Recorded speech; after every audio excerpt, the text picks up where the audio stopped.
Welcome to the Southern California Prep Insider Football Podcast. Tommy Moore, Shotgun Sprouting here to bring you the top 10 teams, some players who played well last week, and our game predictions. Shotgun, what hat are you wearing this week? Everyone's favorite segment.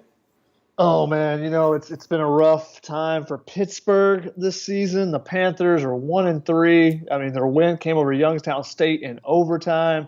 Had a couple of tough opponents with Penn State, Oklahoma State, but gotten beat up, and then they got beat up this week again by Georgia Tech and friend of the program, Max Brown. I'm sure he watches, but was the starting quarterback for Pittsburgh to start the season. He's been splitting time now with Ben DiNucci, their backup. So, just things have not gone the way he hoped they would go when he went to Pittsburgh originally, transferring as a grad transfer from USC. Unfortunately, Pittsburgh, off to a very slow start, now 0-1 in conference after a 35-17 loss to the home state, Georgia Tech, Yellow Jack. Yeah, and I'm a big Max Brown guy too, so I'm kind of sad that it hasn't worked out for him yet. I'm not going to call it quits yet. He's still got a full season to play. Hey, only 0-1 in the ACC, and the ACC does not look like a ton of teams are playing that great right now. So always still a chance. You just got to watch out for Clemson. So you're saying there's a chance? I'm saying there's one. Okay, Shotgun, give us your top 10 teams in the Southern section right now. There wasn't a ton of shakeup this week. I'm going to start with 10, San Clemente. Even though they didn't play great, they beat Palos Verdes 14-0. They took care of things and got a win, even though it wasn't the greatest one. They were a little sloppy to begin with.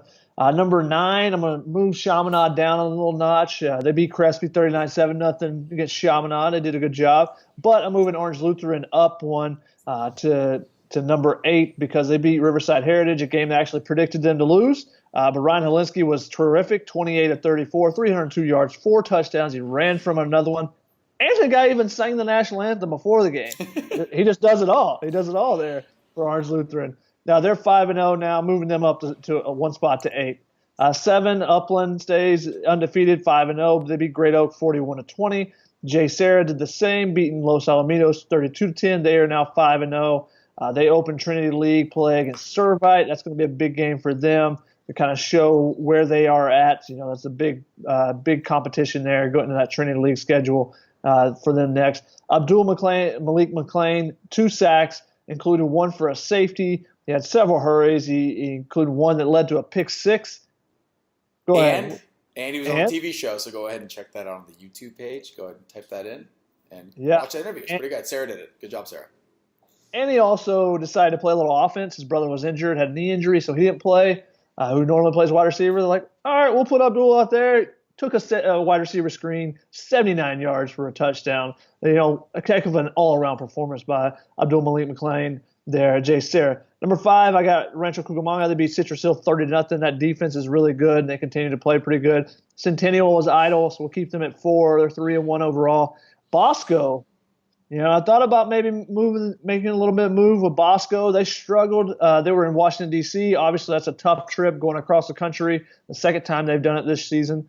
But they were able to rally and beat St. John's in Washington, D.C. 21-17. They got a big boost from sophomore QB DJ Uwalele.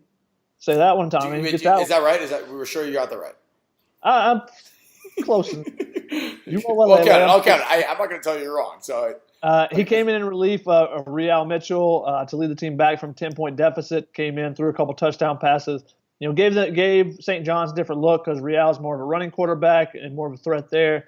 Well, DJ can do some different things with his arm. Big 6'4" kid who's a sophomore. So I'm going to keep them at 3 for now, but they're on the watch list for possibly sliding, especially to get into the Trinity League. Another loss could be detrimental to their top 10 status at least. Number 2, I got Mission Viejo. They beat Santa Margarita, a game I said would be a close one, 28-23. This was a close game throughout, and their defense, their running game were kind of key to the victory there. They're staying at number 2 until somebody knocks them off, and especially handing the Trinity League only their second loss for the entire league this season. The other one, Bosco in Florida on a rainy day. But number 1, obviously, we still got Mater Dei at the top, 5-0. They beat Stockton St. Mary's 52-14. Maybe a little precursor. JT Daniels playing at Levi Stadium. Oh, come on. Maybe that's a future Pac-12 championship. Maybe that's a future Pac-12 championship quarterback at USC. maybe even beyond that. I'm not going all the way to the NFL. I'm just You're not saying. going to say, I thought you were putting him on the 49ers already. That's why I was a No, little. no. I wouldn't want to condemn anyone like that right now. But he had 5 TDs and Stephon Robbins with a pick 6 as well to help out Mater Dei's case in that one. So they've beaten up some pretty good teams with the Bishop Gormans, everyone else. That Mater Dei Bosco game, and a couple of those Santa Margarita, Orange Lutheran, looking like really good games going to be at Trinity League this season. And so there's the top 10 from Shotgun. St. John Bosco on the hot seat. Ooh. You got to showcase. Yeah, they got hey, big game next week. I don't know who they're playing, but big game, obviously. Trinity League gets going. Every game's a pretty big game because I got Servite is 5-0 as well. They beat Garfield 49-14. They're right outside. Santa Margarita was one of my teams I was considering for the top 10 last week. They just lost. But, with 3 current teams in the Trinity League in the top 10 and 2 more kind of on the cusp, that whole league is going to be fun to watch as we progress this season. All right, so those are the top 10 teams. Shotgun, give us the top players from last week. Ooh, where do we want to start? Let's start with Sonora with Chigozie and Newsium, I believe his name is. Cal commits, he played on Thursday, so that's when we're starting with him. 2 interceptions, including a pick 6. He also had a touchdown reception. Great game for him. Cal getting a good one there on the outside. Another guy on the outside, Max Williams, can do a little bit of everything for Gardena Serra. Blocked a field goal, returned it for a touchdown, and a 38-20 win over Mission Hills Alemany. He also had a pick 6, took it back to the house for a touchdown, and nearly took a punt back for a touchdown. I mean, he does a little bit of everything. Also plays receiver for them. A very versatile guy there. Probably the player of the week. I think I've seen him as the player of the week, at least the defensive player of the week on a couple different publications. But Clark Phillips at La Habra, 3 interceptions. Not a bad day. Not a bad day at all. Well, he took the first one back for a touchdown. We wasn't satisfied, so he took the second one back for a touchdown. Even better, he decided, you know what? If I'm going to get 3 picks, I don't want one of them to be left out. So he took all 3 of those back for touchdowns. What an incredible effort. He outscored Colony all by himself in a 49-14 On defense. win. On defense. He had 18 points by himself. They win 49-14. Big game from Clark Phillips. That's one of the most impressive tallies I've seen this year for sure, and in a few years that I've been watching, a couple years that I've watched a little bit of high school football. So that is an impressive outing from Clark Phillips. So let's go to the offensive side, of course. We got some defensive guys, some guys that got some touchdowns. But let's go to the offense. Justin Keeling, Valley View, 38 carries, probably sore on Saturday, 306 yards, 3 touchdowns. However, he's leading the state in rushing with, I think, 1,335 yards. However, a 59-58 loss to Murrieta Mesa. Mesa. Anytime the carry count gets above 30, that's a rough game. And 38, it's a lot. That is in the upper boundary of the 30s. Good for you know what feels good? You know what feels really good after 38 carries? Ice bath. A win. And they did not get one. They went for 2. A win, then the ice bath. With the ice bath. Yeah, you can sit in the ice bath. Ice bath's not as bad when you win. But they went for 2 and didn't get it there in the overtime after both teams scored. So Murrieta Mesa comes away with a 59-58 win. Alice Young from Sunny Hills, we've talked about him before, 296 yards rushing, 3 TDs, and a 36-7 win over La Palma. Kennedy. Kyle Ford from Orange Lutheran from Ryan Holinsky. He had 9 catches, 136 yards, 2 TDs, and a 34-21 win. Ryan Cragen from St. Margaret's, 10 catches, 182 yards, 3 touchdowns. Receiving, he also had a punt return touchdown and a pick 6 touchdown. 5 so touchdowns. He had 5 complete touchdowns. I don't know whose is better. I mean, that's doing a little bit of different ways. I think 3 pick 6s is probably one of the most impressive things I've ever heard in my entire life. Yeah, so I think I'm going to go with that. Well. Yeah. Who else we got on the list? Savannah's Isaiah Belvins had a 106-yard interception return for a touchdown. So that's running a long, long way. I don't know if I can sprint 106 yards anymore right now. Yeah, get that kid a Fitbit so he can track He's all his get mileage. Steps. Yeah, exactly. Yeah, get his steps in. Seagerstrom's Keith Morales had 12 carries, 184 yards. That's really maximizing your effort there when you only get 12 carries. He had 2 TDs. Alex Ashcroft from Cypress, 17 30, 331 yards, 5 TDs. Nice little outing there. Ocean View's Noah DeLora, 236 yards rushing, 2 TDs. Isaiah Baker from Ramona, 276 yards rushing, 5 TDs. That's a pretty good outing, helping out the team a little bit with 30 points on your own. Got Ben Jefferson from Pacifica, a guy we've mentioned several times on this show. 14 carries, 142 yards, also nearly 200 yards passing and 3 total TDs. He just does a little bit of everything for Pacifica. Carrying the ball, throwing it, doing it all. Jamon McGlory, even more sore than our guy Justin Keeling. He got 40 carries for 220 yards. However, it didn't feel as bad because they got a win. 21. He had 3 TDs and a 21-14 win, so he had all 3 of the touchdowns there. 40 carries is a lot. Yeah, that's a lot. Granted, it's not the same as the wear and tear you'll get at the next level or the professional level. However, for 40 carries, yes, it is. No, you're not getting hit as hard. It's true. You're getting tripped up a couple more times, but. 40 carries, those hits, they take their toll. But Jamon McGlory is a guy that's been getting over 30, 35 carries every game. So it's just a workhorse there for Riverside Arlington. Marquise Spiker, who we've talked about Murrieta Valley before, is now the Inland Empire's all-time receiving leader in yards, touchdowns, and receptions. Congratulations to him. He had 6 catches, 128 yards, and 2 TDs in a win over Oaks Christian. Pretty good game there. Jaden Daniels from Cajon, who just lost to Murrieta Valley, I believe, the week before. 30 for 41. I think this kid's a sophomore, maybe a junior quarterback, but I've been really impressed by him. Really liked him in the summer. I think he's got a bright future ahead of him. 30 for 41, 431 yards passing, 4 TD, ran for another 93 yards and another TD, and 39-7 win over Redlands. 2 more guys, Trey Noriega from Cajon, who picked up 10 of those catches for 194 yards and a touchdown. You do not like that word, do you? Cajon. Cajon? Cajon. Cajon? I feel good. Struggle with it. I don't know. When I first, no, you got it right. You got it right. I'm just messing with you. Sorry. All right. Let me go with the story here quick. When I first got to LA, my buddy lived in Sherman Oaks, and I went out and I was like, "Where is Sepulveda?" Sepulveda. Sepulveda. But I just read it how I saw it. I didn't know. I'm just a kid from Georgia. Come on. Our last one on the day, another guy carrying the heavy load, Lawrence Starks from Etowanda, 37 carries, 271 yards, and 2 TDs.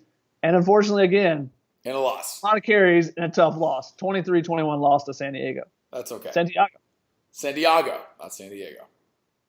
Different. A little bit different. Slightly different.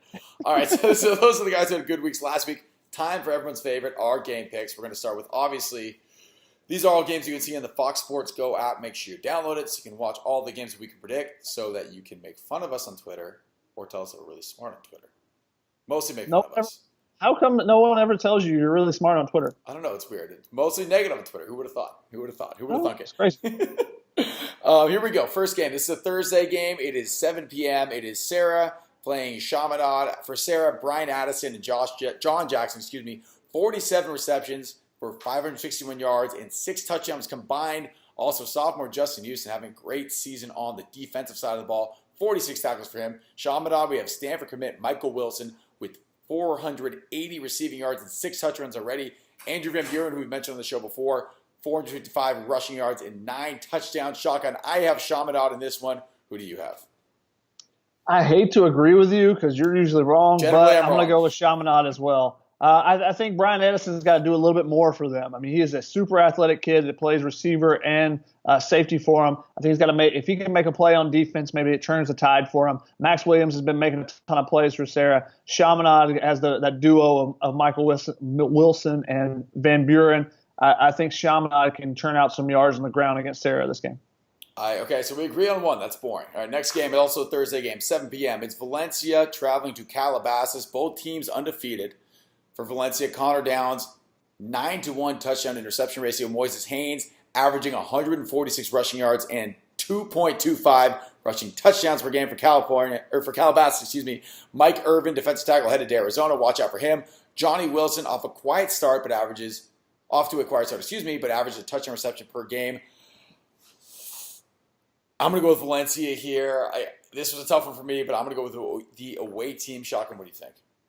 Let me tell you why you're wrong. Okay. Calabasas and Johnny Wilson, I think he's going to have a big game. He's a 2020 recruit who's going to have every coach in America wanting him on his team. He's a big kid who can go up and get the ball. I think they also have Nico Hall there as a receiver. I think they have some options, some weapons offensively. I think Calabasas wins this at home. All right, so we differentiate on one game, which is good. Agree to disagree. We're going to go to the Friday games now, still on the Fox Sports Go app. It's a 7 p.m. game as well.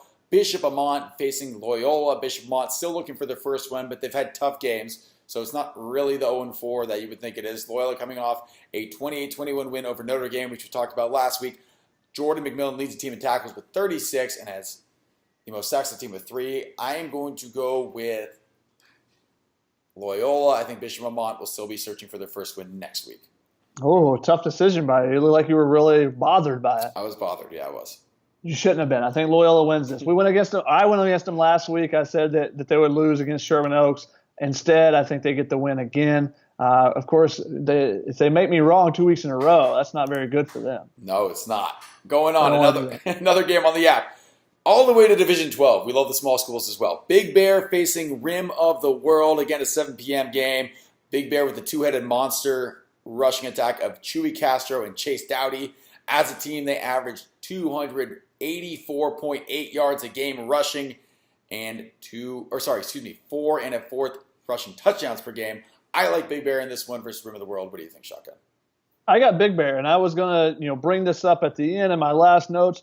Big Bear actually caught more passes that their opponent, 29 Palms, threw than they actually attempted. Big Bear only threw one pass, and they intercepted a couple of passes. So they caught more passes from the opponent than their own quarterback in this game. And they won that game 49-27. I think they're going to win again against Rim of the World this week. So their best quarterback was the other team's quarterback that day. True. He completed more passes to their defense than their offense did at all. Going on to the TV game, the big one of the week. It's a 7:30 start. It will be on Fox Sports West. Make sure to watch it. It is Edison traveling to San Clemente for Edison. Jack Carmichael, 402 rushing yards and 4 touchdowns in 4 games so far this season. For San Clemente, Brendan Costello with a very, very, very impressive 15 touchdown passes and 0 interceptions so far in the season. Riley Croft averaging 14.4 tackles a game at linebacker. And Jack Shippey with 3 interceptions so far. Also, he's a professional male model. So it's true. It is. He's a professional male model. So I will go with why male models? San Clemente. That was a Zoolander reference that no one's going to get. I did a really terrible job. I'm so sorry. I got it. I was going to count those interceptions, but I don't know how you count with 0. Like there's no fingers to click off here. So I didn't count any of those interceptions. I still have San Clemente winning this rematch of a playoff game last season that I was at when Jack Sears picked off a pass at the very end to beat Edison. I think Edison's wanted some revenge. I'm going to have to go with San Clemente, though. I think they're 5-0, and they're in my top 10. I got to go with them. Yeah, San Clemente looking really good so far this year. Oh, they're looking ridiculously good looking this year. Another Zoolander reference. Sorry, Jack. It's too easy, Jack. I'm so sorry. Shotgun, where can we find you online, and anything else you want to add before we get out of here? A couple things to add, a couple games that kind of stood out. The Muirhead Mesa 59-58. That's just an impressive number of points from both teams, and somebody get some defense going on in that game. I guess the defense came in the last play when they stopped in the 2-point conversion. San Juan Hills rallied for 3 TDs in the fourth quarter. They were down 19-7 entering. They won 29-19. That's the way you finish off a game strong. And then Catella gets back-to-back stops at the end of the game to beat Ocean View 34-33. Game that had a lot of offense, but defense really matters, especially at the end of the games. And if you want to find me online, you can find me on Twitter at ShotgunSPR. You can also find me at uscfootball.com writing stuff about the Trojans and their trip up to Washington State this week. Absolutely no bias that both of us went to USC. Definitely not. I don't have any bias. You're fine. No, I covered it, dude. You don't have to. All right, we're out of here. We'll see you next week. Hopefully we do well on our predictions. If not, we're going to hear about it from you guys, so that's okay. But we'll see you next week.